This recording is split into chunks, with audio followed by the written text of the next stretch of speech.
Bonjour, Marie et ses amis poètes vous proposent aujourd'hui Louis Aragon.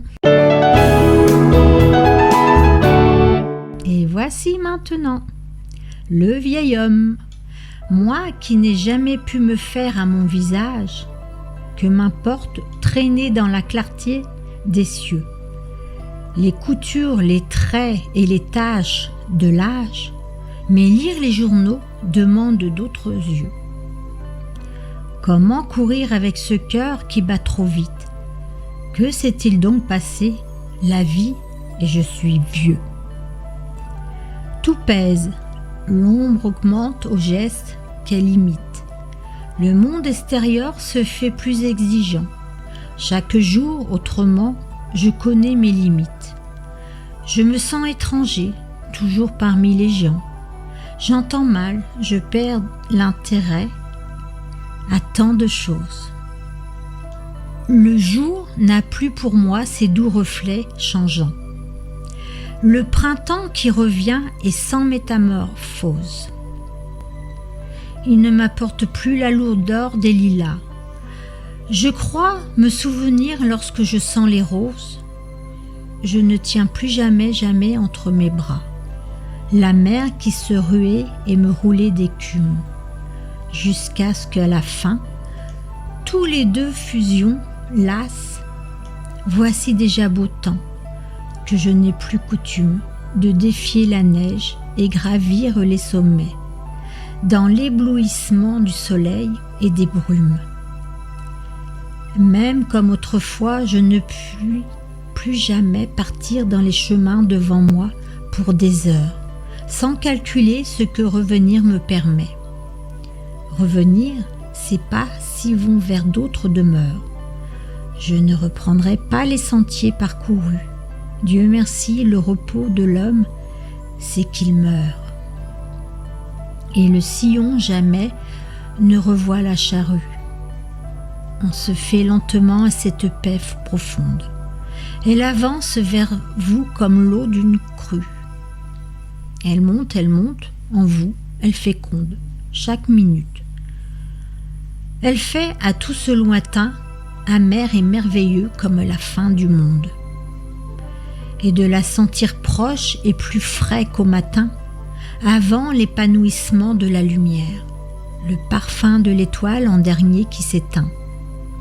Quand ce qui fut malheur ou bonheur se nomme y est, pourtant l'étoile brille encore et le cœur bat. Pourtant, quand je croyais cette fièvre première, abaissée à la fin comme un vent qui tomba, quand je croyais le trouble aboli, le vertige, oublier l'air ancien, balbutier trop bas, que l'écho le répète au loin. Voyons, que dis-je, déjà je perds le fil tenu de ma pensée. Insensible déjà seul et sourd au prodige, quand je croyais le seuil de l'ombre outrepassé, le frisson d'autrefois revient dans mon absence, et comme d'une main mon front est caressé. Le jour au plus profond de moi reprend naissance. Mon coup de cœur aujourd'hui est Marilyn Mauge. Née le 19 janvier 1967 à Lyon, a commencé à écrire à l'âge de 8 ans des petits poèmes sur les fleurs. Quitte Lyon à l'âge de 12 ans. Maintenant habite l'Isère. Elle est aide-soignante auprès des personnes atteintes de la maladie d'Alzheimer. Marilyn est une romantique, une grande rêveuse et a beaucoup d'imagination. Les images lui parlent. Et voici maintenant, penser tes blessures. Ces profondes cicatrices que t'a laissées la vie et dont la douleur perdure au fil du temps, comme un film qui passerait au ralenti, apportant son lot de peines et tourments. Tu te revois petit dans cet affreux décor, subissant, innocent, l'immonde exigence. Et moi qui dans ta vie n'existais pas encore, veux aujourd'hui effacer cette triste remembrance.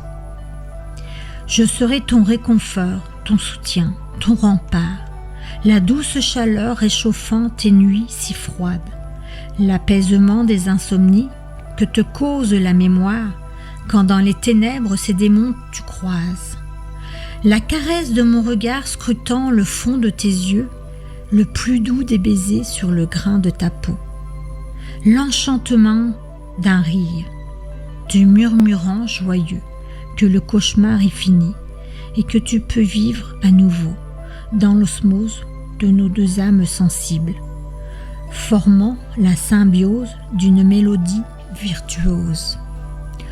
Au son de ces mots aux accents indicibles dont je partagerai les beaux instants de prose, mon sang se diluant dans ce poison qui t'affecte, tel un miraculeux antidote purifiera de son feu ce mal qui te ronge et qui jamais ne s'arrête, afin que la pompe puisse encore te faire vivre un peu. Viens poser ta tête contre mon épaule, mon doux ami. Mes bras encerclant ta taille, te protégeant de cet ennemi. Je ferai de tes faiblesses la force qui pourrait le vaincre. Je panserai tes blessures et dans le creux de ton oreille, je murmurerai une vérité, à nul autre pareil. Marie et ses amis poètes vous remercient et vous donnent rendez-vous mercredi prochain. Au revoir.